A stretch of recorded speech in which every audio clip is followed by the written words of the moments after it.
Let's give you all a fabulous, big, warm welcome. Hello, everyone. You have joined us for day 4 of the 2024 Pineapple Support Mental Health Summit. My name's Laura Desiree, and it's a grand honor to be hosting this fabulous series. If you've been tuning in for every single session, you know that this year's big overarching theme is, of course, relationships and all of the unique dynamics that exist for those folks that exist in the adult industry and the many relationship styles that we are active in. Day 1 was romantic relationships. Day 2 was family relationships. Day 3 was all about those professional dynamics. And today we have been building to this crescendo. We are honing in on the relationship to self. You may encounter some feelings of vulnerability, some reflection, and maybe some questions along the way. So as you're tuning in for this, I want you to feel very encouraged to drop any commentary into the chat, including questions. There's also a Q&A box down at the bottom of your screen, a little square with a question mark. You can hit that and just drop in those questions as they come to you. We're going to start at the top of the hour here today with our presentation from 2 experts. But of course, the second half of the day, our hour number 2 is dedicated to an open panel discussion where you will be getting some of that really special one-on-one time with industry leaders, experts, and yes, performers that have made a legacy for themselves. We are going to be running through a list of questions, but again, yours are very welcome. So please be ready to present them at any time. And before we get to today's presentation, let's just have a moment to honor our sponsors, because of course, Pineapple Support does run on sponsors, donations, and the wonderful efforts made by folks that want to see this resource continuing to be available.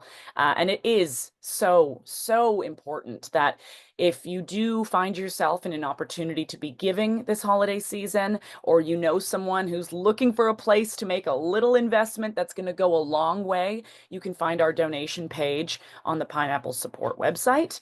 We would love to see a continuous flow that keeps this service available to all. Let's run down these sponsors. So sponsoring this year's 2024 Pineapple Support Mental Health Summit, we have Pornhub, C4S, Strip Chat, Cam4, F2F, Feet Fix, Fan Shop, and Feel Hub X. Thank you for keeping this summit going and for keeping the help available to our friends, family, and folks in this community. I won't delay us any further. Today we have a presentation on living your best relationship to self, and we are joined by Doc and Tanisha McCrae. It's an absolute honor to have you here. I am going to turn the floor over to you and very excited to learn from you today.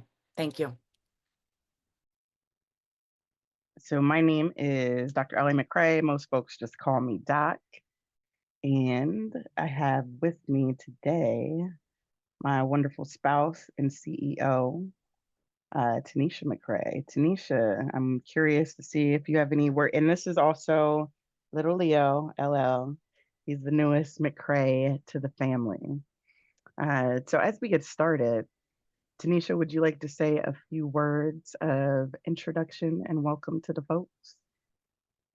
Yes, I am Tanisha McCrae, the CEO of Orange Oasis Healing. We are here today to talk about the relationship with self. I know for me, in my 44 years, I am still on a journey to learning about myself, new things that I didn't know. And so this summit, this day is very important.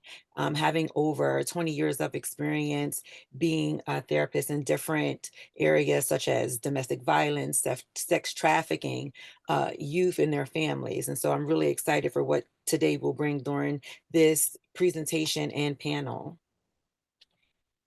Nice. I'm going to get our screen reshared so that we can make sure that we have the audio and visual together. So in terms of orienting for our time together, we shared that this was going to be an interactive panel. So for those of you watching live or watching later, make sure you have some pens, paper, and can access some things because we're going to be inviting y'all to be reflecting.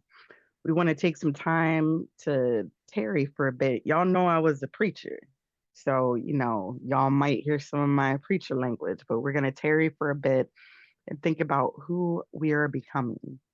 And we're going to look at some lessons that we've honed from what we call the 3 Ps, look at how we build a solid foundation together, focusing on what's life affirming, life giving, and life nourishing, have some building blocks and emergent conversations. So as we get grounded into this space, we just wanted to show you some of our team members.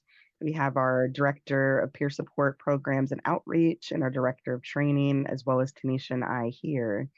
And that's something that, we highly encourage everyone to get involved in as we're looking at curating and honing this relationship of self, right? One of the ways that we can hone a healthy self relationship is making sure that we have folks who are keeping us accountable to who it is and what it is that we say we are and are becoming. So, as we get started, I just wanted to have us all really land and ground together. Because as we look at uncovering who it is that we're becoming, we have to constantly be making reminders to ourselves to welcome each other. So we want to share these words with you from one of our mentors, Marky Weber, who's reading from Jillian Pransky.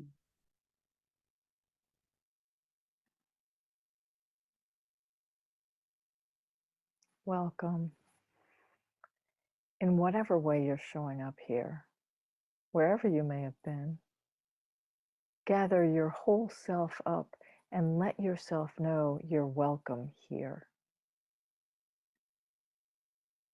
Whether you're showing up with expectations or with fears, whether you're showing up in joy or in sorrow, take a moment to greet yourself exactly as you are right now. Gather yourself up and welcome all of you, your mind, your body, your breath. Sit for a moment and welcome yourself along with each breath as it fills you.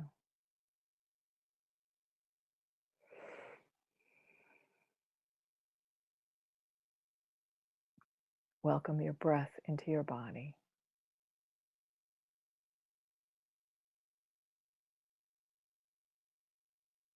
Welcome your mind onto your breath.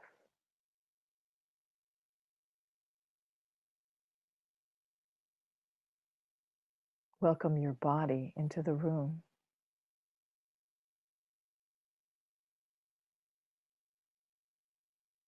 Your breath is always welcoming you. Meet your breath with your body. Greet your breath with your body.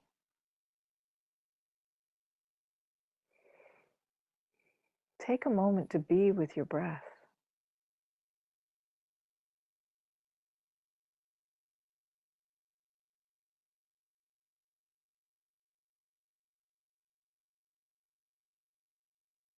Take a moment to be with yourself.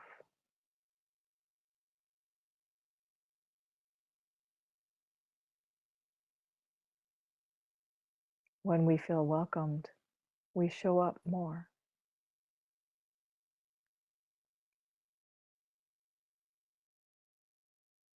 So, as we look at this idea of developing this healthier relationship with self, right?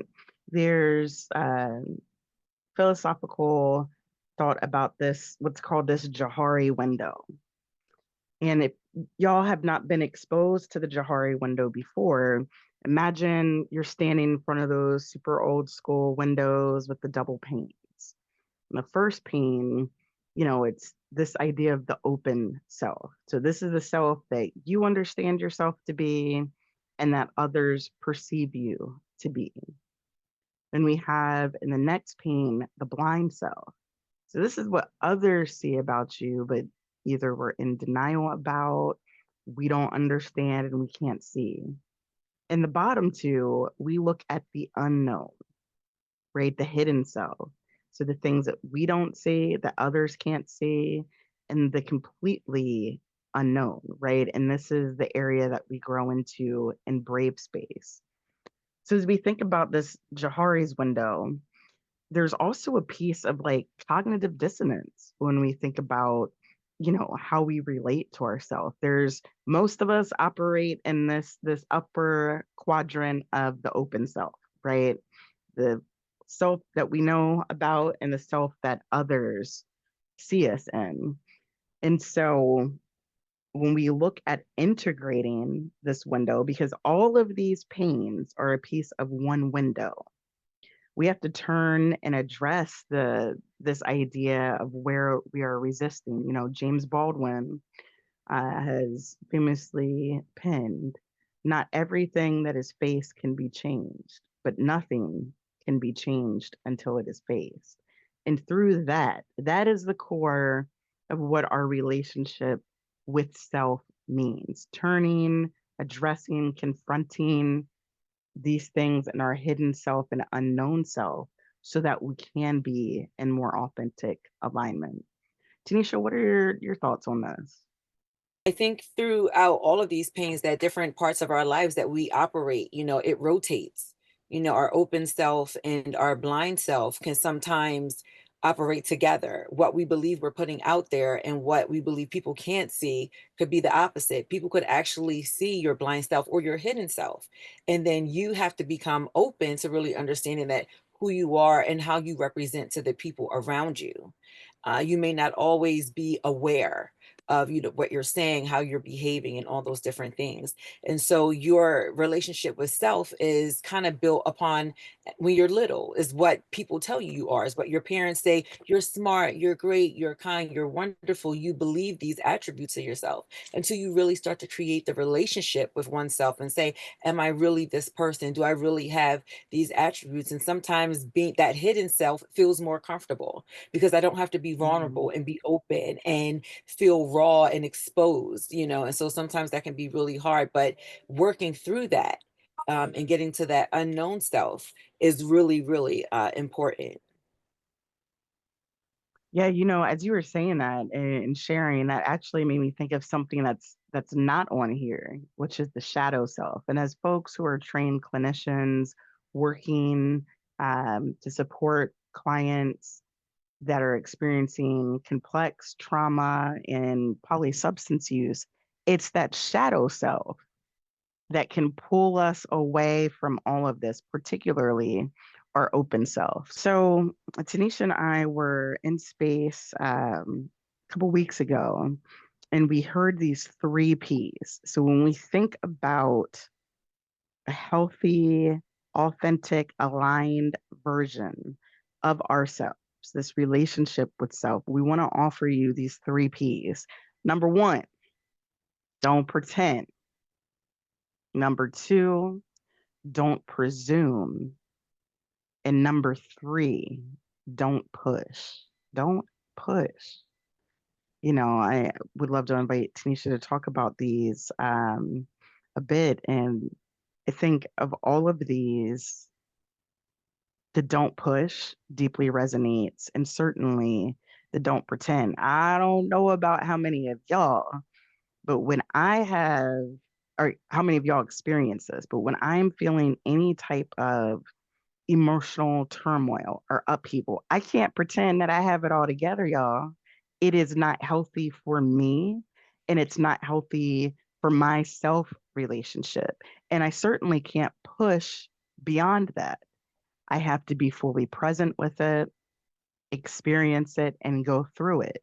Or else I see a version of myself that's disintegrated, and my own self relationship begins to go into what we talked about earlier, that shadow side. Tanisha, what further context can you give us with these three P's? Well, I think that these three P's are really, really important. And, just starting with your own self of the don't pretend.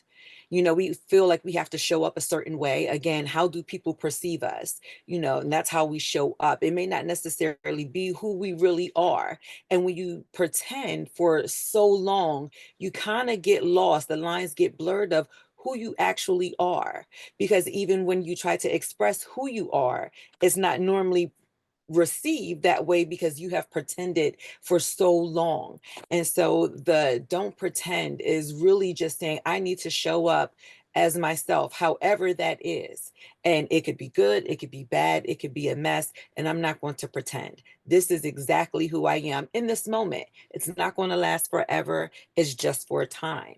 The don't presume to know. I remember it almost goes back into the, make an ass out of you and me, when you assume. It's like, don't presume these things, and then don't push. Sometimes you don't need to be pushed beyond your boundaries. When things are said and people know that they have done something or you have done something, to not, for me, it's don't continue to push. Let the bear lie, think on it, come back to you when you're ready. So don't push. And I like the three P's. They were very pivotal in the moment when they were said to us. Yeah, thank you. So when we consider sort of the continuum that we've been on so far, like an authentic, healthy relationship with self is one in which we're continually welcoming ourselves to the moment, being with our breath, being with our body, and calling inward to that most vulnerable place, that heart-centered place. Looking at the words that we feed ourselves, right? What is it that we say about ourselves when no one's listening, when no one's looking? Are we saying, I'm strong and resilient and disciplined and patient and strong? Or do we get into the self sabotaging head trash of whatever the social programming has been? As we're looking to get into alignment, remembering that we have radical permission to not pretend, not presume, and not push. So, coming out of the work of emotionally focused couples therapy, Sue Johnson's book, Hold Me Tight. And often Tanisha and I will work with couples ranging the full spectrum. And if there are the quickest way that we can summarize the learnings from that book are solid, stable, secure in our relationships, in our staff relationships, we come back to the three S's. So we gave you the three P's, and after the P comes the S, right? So how can we develop more authentic and intentional ways to show up for ourselves that are solid, that are stable, and that are secure? And solid meaning like regardless of what's happening externally, how can I maintain that sense of solidity, that groundedness internally?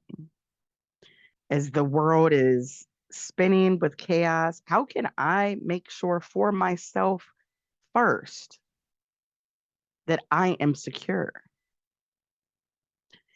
And then looking at this idea of stability, what is it that we find we're tethered to, and how does that serve us on this journey of becoming integrated? And Tanisha, I'm curious about what other thoughts and reflections you have as we look at building this strong foundation so that we can have a more integrated and secure sense of self. Again, going back to, from your beginning, from your core, feeling when you're young, having a sense of security, being able to trust in something that brings a lot of self-worth. to you and how you can be solid, because it's knowing that I am safe and I can do the things. So I think another S that would go with that is definitely being safe, with all of those things. Being solid, you ebb and flow as a person, and you ebb and flow out of the solid, stable, secure, because some people need it throughout everything in their lives. But sometimes, like, I'd rather be more stable and knowing that, again, I can get up, I can do this thing, I can show up, I can be this person for this amount of time, and that's stable for me. I can trust in it, I can do it. There's times where being more secure, it could be financially more secure, just with yourself, like just being able to know that I'm secure in this place. If you think of a what's those things called, storage place, it's secure, it's locked down, your things are safe, your emotions, your who you are as a person is safe. That's the secure. And being solid, I think that's something that you have to learn about yourself. What makes you solid? What makes me say that I am a good person and I can be solid to myself and to other people around me? So solid, stable, secure for me is trustworthiness and safety. I'm sorry. Yeah, I appreciate you saying that. And it's like, as we're looking at our relationship with self, right? One of the reasons that Tanisha and I wanted to collaborate on this presentation is because, so often we find in working with clients, whether they're engaged in, survival sex work, polysubstance use, deep trauma patterns, once we begin to disconnect and self isolate and find ourselves in these silos, we find that that's sort of the fertile breeding ground for continued patterns of harm. And as we orient to patterns of healing and rewriting these tendencies, it's grounded upon the ways that we are able to more healthily connect. I think I might have just made that word up, but that's okay. So even in our relationships with self, they are in, you know, uh, not necessarily in contrast, but they are in accordance with those around us that we have on our support team, right? So if I'm thinking about how I can be the best LA McCrae today and what that means to show up for LA McCrae, I'm doing that in relation to my wife, our team, my parents. And so, it's really important to analyze how we show up for ourselves. And I'll say this before we move on to the next slide here. How many of y'all have been on a FaceTime call and it says the connection is unstable? Connection not secured. So imagine being on a FaceTime with yourself. What is the strength of that connection? And if for some reason it's not stable, it's not secure, it's not solid, how can you push yourself, right, using brave space into that next phase? So, along with that, thinking about this idea of Elgin and where we are cultivating life giving, life affirming, life nourishing opportunities into your life. Often you'll hear Tanisha and I talk about brave space, which comes from a poem by Mickey Scott Bay Jones and Beth Strano. What are the invitations that we can make? And as we're thinking about this relationship with self, of course, there's like healthy self pleasure. We're not just talking about sexual pleasure. One of the things that Tanisha has brought into our home and our lives are I think they're called squashmallows. Is that what it's called? The squashmallow, right? And that's about something that's, yeah, that's about something that's life nourishing, that's just you. What's that somatic feeling that you get? Tanisha, what are some other ways that we can be intentional about inviting life giving, life affirming, life nourishing uh, presence to ourselves? Well, definitely for the life nourishing, I truly believe in rest. Rest is really important for your body, for your mind. If feels good to allow your body to restart itself, and however you take that rest. I have a strong, I guess I say, for me, life giving is giving myself the permission to be able to take care of myself in the ways that I see necessary. So if the way I need to take care of myself is I get in my car and I drive for 3 hours, don't know where I'm going, that's okay. I'm giving myself space and time to just feel and think and see and appreciate the things that are around me. Life affirming, I am allowed to have certain things. It affirms me. If I say this is what I want and I'm going to spend this money on it, that's what it is. It's going to affirm me. And this may sound very superficial, but when I think about it on a basic level, and life nourishing, what fills me up? Is it seeing my parents happy? Is it seeing my kids, do well in a certain thing and feel proud of themselves? What gives me nourishment? Is it taking care of my husband? Things that you're not going to get a thank you for, but it's noticed that you do it. So those can be also life nourishing things.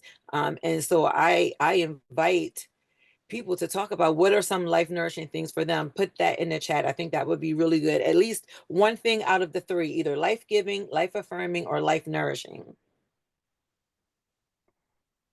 Yeah, and as we're waiting for y'all to drop some things in the chat, I get a brag on Tanisha, but she was out shopping for Christmas for the family, and she said, "You know what?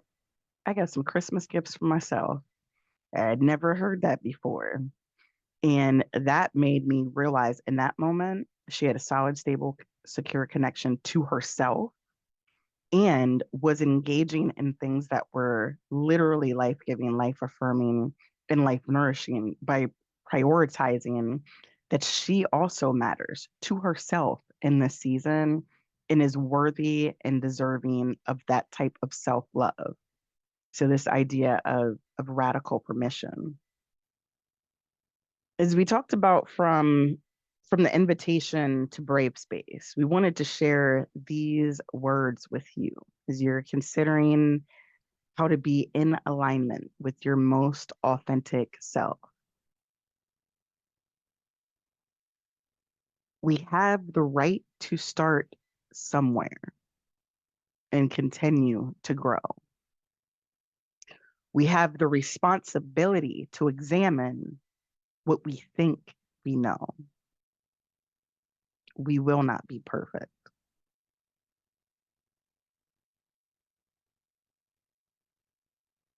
Just letting that land.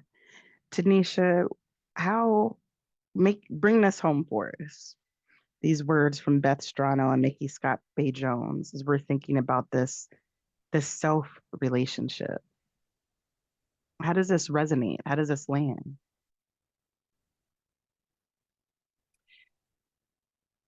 We have the right to start somewhere. And I think that's real important, and it's to be honored for wherever you start at. People like, oh, I have to, prime example, we're getting ready to go into a new year. And we already know by the end of the year, people say, this new year, I'm going to work out, I'm going to do this, I'm going to do that. You have the right to start wherever. You don't have to start on January 1st. If you say today, you know what, I'm going to make a decision to start here in this clutter that I have going on right now. I'm going to start here and I'm going to honor that. Honor how I feel in this moment. Honor what I think, honor the people in my life that will have to deal with this start, because the start is not only about us, it's about the people that's around us. And you have the right to start somewhere. It can be small, it can be big. It can be, I say, don't do anything big. Don't ever do anything big. Start small, because that is more attainable than this grand thing, because then the expectation gets a little too high. But starting somewhere, starting at point one, starting all over, erasing it, acknowledge it, and then you move forward. I think that's really good. And having the responsibility to examine what we think we know. What I think I know about a situation or have said about a situation may not necessarily be what someone else knows and experiences with me. So examining that, taking the time again to honor that, to make it to attach it to the life affirming yourself that in this moment, in this situation, that I'm going to take responsibility and examine what I think I know. And I could be wrong, but how dare me be wrong, because I am perfect, just so y'all know. And that we will not be perfect. I think that's both a very poignant reminder and an invitation, right? This is part of the invitation to brave space. Like, we won't be perfect. Our relationship with self won't be perfect, but we have a responsibility to continue striving continuously. And just having that in mind, like, okay, today's not a good day, right? Hey, self, if I'm gonna talk to myself, I say, yo, Dot, Mac, LA, whichever Cool in the Gang name, and identity is pulled down. Like, today was actually a really fucking hard day. It was really shitty, and I did not show up as my best self today.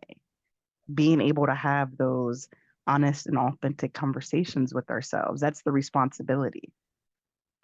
So as we begin to transition, we would love to open up some space just to have some emergent conversations about what's landing and what's holding your curiosity, as we're continuing to grow and expand in our understanding about authentic relationship with self.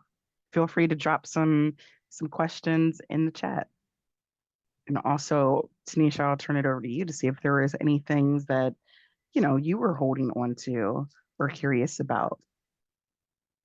I think, the 3 Ps, always stands out to me. The don't pretend, don't presume, and don't push. And it always lands home in different situations. So now we have something in the chat. Doctor, you want to read that? Mm-hmm. So we have a question here. How do we advise folks in survival sex and sex works to tackle feelings of stigma from society? That's a great question. And then we have another one. No question, just want to acknowledge this idea of daily practice to acknowledge self. I think we get caught up in day-to-day survival pieces of existing. Yeah, so thank you for those. First, looking at stigma. If we had some more time today, we wanted to do some like identity quizzes and look at the various socio-political identities that people hold. Um, in so doing that, to understand our programming, right? These the stigmatizing language. And I think when we're looking at really grounding in that secure, solid, stable, secure sense of self, being able to turn, confront, face, and name, what we're feeling, and doing the process of constantly rewriting. Like, yeah, you may think I'm insert whatever words, adjectives, verbs there because of the ways that I'm engaged in these practices. And I know that's not true. I know I'm the fucking bomb. I know I'm kind. I know I'm compassionate. Like, I can hear that from you, but I don't have to believe it. Tanisha, I'm curious what you think about that and the idea of daily practice. Well, I like the question about how do you advise folks who are in SW sex or to tackle feelings of stigma. You're not your job. Your job is what you do. And so you have the right to have your own vision, values, and mission statement of who you are as a person, not what I do for a living. This is how I sustain myself, but this is who I am. And my values and mission statement of who I am is totally separate. So being able to identify that and have that for your own self is a way to kind of deal with the stigma of society. And that's always going to be there. If I put on, I'm a woman, I'm Black, I'm bigger, I have natural hair, like all of these things that could be seen as negative things of what society deems me to be. It's like, no, because I'm really important and I'm smart and I have these things. That's my mission. That's my vision of my life. I vision it to be good things when I walk out into the world, which is not, doesn't always feel good, but it is. So I think that that's really a good thing to know, that you are not your job. You know, the industry will push certain narratives on you. You don't have to accept those things, you know, to be who you are as a person. Yeah, as you were saying that and sharing that, I'm like, what I do in the sheets is not who I am in the streets. You know what I mean? And it's like whatever happens behind closed doors, open doors, parks, what have you, folks do not have the right or permission to judge me on that. And when I'm, solid and secure and stable about my own sense of self and I'm moving towards alignment, I can have that personal resilience. And that's really key. And yet, I see this other question about making space for a daily practice. This isn't just, okay, I'm getting up in the morning, I'm going to play a song. This is making time and space to spend time with yourself with intention. So, as we close, we wanted to share these words with you from Adrienne Marie Brown. Adrienne Marie Brown has been one of our near and dear friends, spirit guides, friends on a journey, and I will invite Tanisha to read these words from her as self-love as a liberatory practice for the future. Yes, continue dropping your commitments and words. All right, Tanisha. Right. I am titillated by the implications of a future determined by those who willfully immerse themselves in joy and love for the self. I am obsessed with how love and joy are the actual tools we need to move against the culture of fear and scarcity. How can we be more mindful about growing our capacity for love? That was a word. Um, so if y'all are on devices, I invite you to screenshot this. Some of y'all talked about journaling, about, spending more time with yourselves. How can we increase our titillation? I love that word, titillation, and become obsessed with how joy filled we are with ourselves. And so thank you so much for taking time and space with us today. My name is Dr. L.A. McCrae, along with Tanisha McCrae of Orange Oasis Healing. And we are just so grateful for the opportunity to be able to share these words and brief reflections. Tanisha, I'll pass it over to you. I think you said it all, husband. This was great. I truly appreciate the opportunity to be here and to be present, you know, in my full self. My goodness, quite a presentation with so many opportunities to really embody what was being said and taught and guided. Thank you for this.